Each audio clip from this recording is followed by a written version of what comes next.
I think it's safe to say that every Harry Potter fan knows that the Elder Wand is the most powerful wand in existence.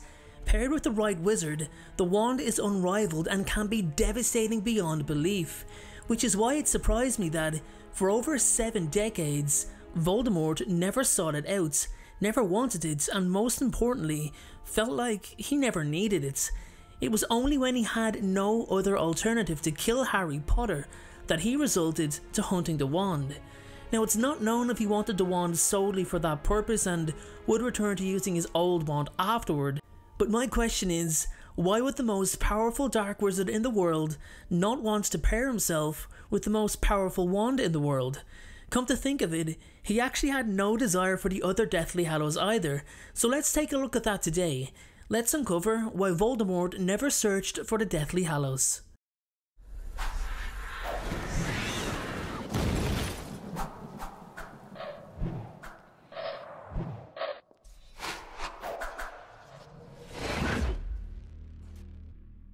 Lord Voldemort is the most powerful dark wizard of all time. In fact, you could say most powerful wizard in general, but Albus Dumbledore begs to differ with that latter statement. So it should only make sense that, on his journey to power, a young Tom Riddle would at least come across the Elder Wand in some form of research or another. It's a wand that is pretty well known as it's 1/3 of the famous Deathly Hallows. Now, Tom's U-Wand was also pretty powerful and had not let him down thus far. He'd performed incredible feats of magic with it. He actually performed a Horcrux ritual with that wand. Now, the purpose of a wand is to channel a wizard's magic, to channel his power. It is the case that some wands do it better than others, and it's also true that there's no formula or method to build the perfect wand. As a matter of fact, despite the wand being around for millennia, it's still being modified and adjusted with different cores and woods. The wand chooses the wizard, Mr. Potter. It's not always clear why. Most wand makers stick to what works best for them. The Elder Wand was a wand like no other. This was something that was looked upon as a level above everything else. It was near impossible to replicate all of its properties because not all of them were discovered, and the ones that were, like its core and wood type, were difficult to pair and disastrous if paired incorrectly. Still, the Elder Wand was built with a purpose, to be wielded by only the most powerful. It was only loyal to the strong and would change allegiance when sensing the stronger wizard. The legend of the wand, along with the other Hallows, were myths thought not to exist, but Voldemort was all too aware that when it comes to magic and myth, they are normally both connected and are normally real. However, he never sought out the wand, or the other Hallows.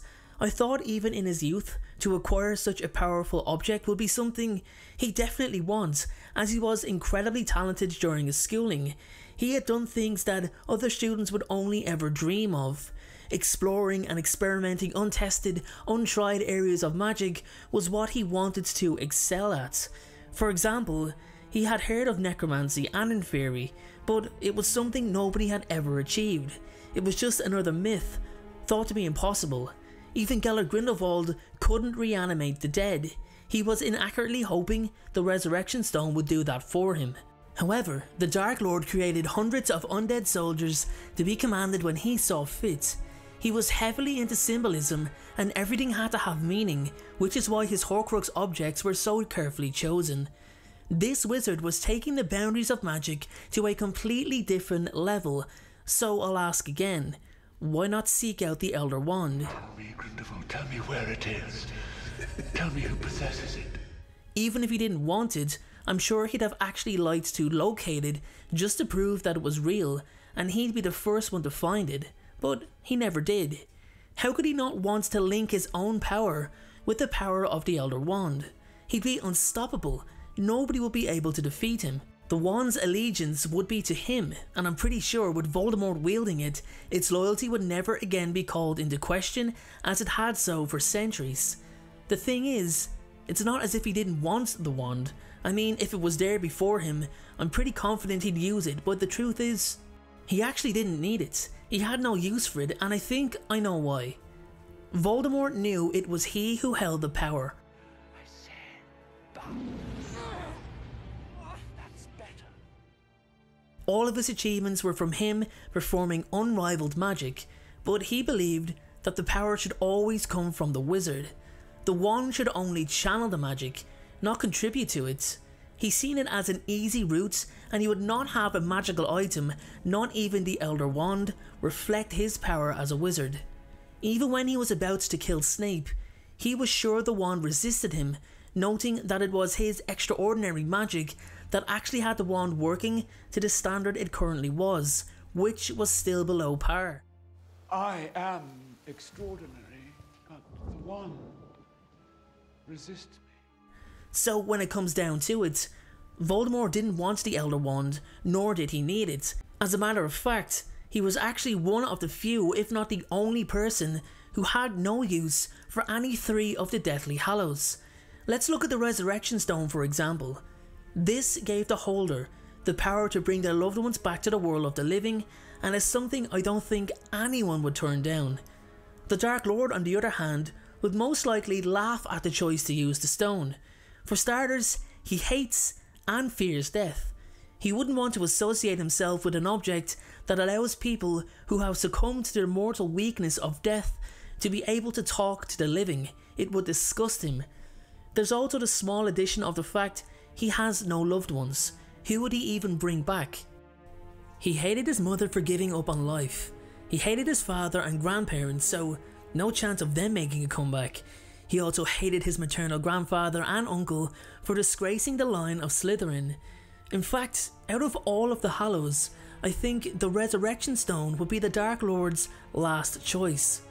Then we have the Cloak of Invisibility, said to be the most powerful invisibility cloak in the world, rumoured to be made of thestral skin amongst other unknown materials. It's said to hide the wearer from death itself.